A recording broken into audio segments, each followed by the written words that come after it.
Camat Pulau Moa fasilitasi pengembalian dana desa 600 juta rupiah dari BUMDes Moa Bersatu.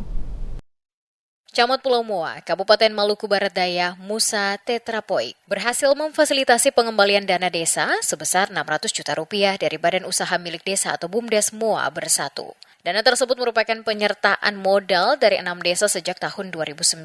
6 desa yang mengalokasikan dana masing-masing 100 juta rupiah itu adalah Desa Pati, Wakarleli, Kaiwatu, Klis, Tonwawan, dan Moain. Dana tersebut sebelumnya disetor sebagai modal awal pendirian BUMDes Moa Bersatu yang dipimpin oleh Yongki Dolaiteri, dengan harapan dapat meningkatkan perekonomian desa melalui usaha bersama. Namun sejak berdiri hingga kini, BUMDes tersebut tidak menunjukkan hasil usaha yang signifikan.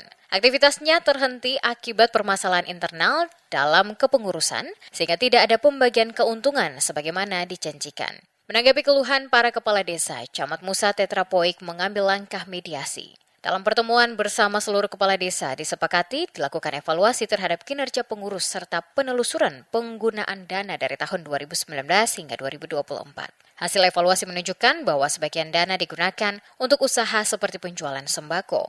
Namun banyak dana yang belum tercatat sebagai keuntungan karena masih berupa piutang. Atas kesepakatan bersama, dana yang masih tersimpan di rekening BUMDes ditarik dan dihitung secara terbuka. Hingga pertengahan 2024, sekitar 70% dana telah berhasil dikembalikan ke masing-masing desa.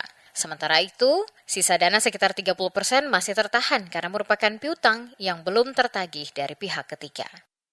Setelah penyelesaian administrasi keuangan dikembalikan, maka kita sepakati apakah BUMDes ini mau lanjut. Artinya kalau misalnya lanjut maka harus revitalisasi terhadap pengurus.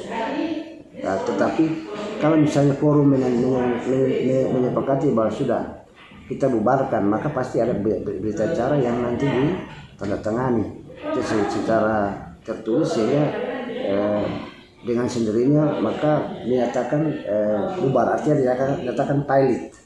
Nah, jadi itu belum sampai tingkat itu, dan nanti setelah 30% kami akan agenda dalam waktu dekat akan panggil lagi pengurusnya untuk dicek. Kalau memang sudah, maka kepala-kepala desa diundang lagi untuk hadir. Pengurus BUMDes diminta bertanggung jawab menyelesaikan piutang tersebut dalam waktu 3 bulan. Selain itu, akan diputuskan apakah BUMDes Moa Bersatu dibubarkan atau dilanjutkan dengan pengurus baru. Yang menambahkan, jika forum desa sepakat untuk pembubaran, maka akan dibuatkan berita acara resmi. Keputusan final akan diambil setelah proses pengembalian dana selesai dan hasil pertemuan lanjutan dengan para kepala desa.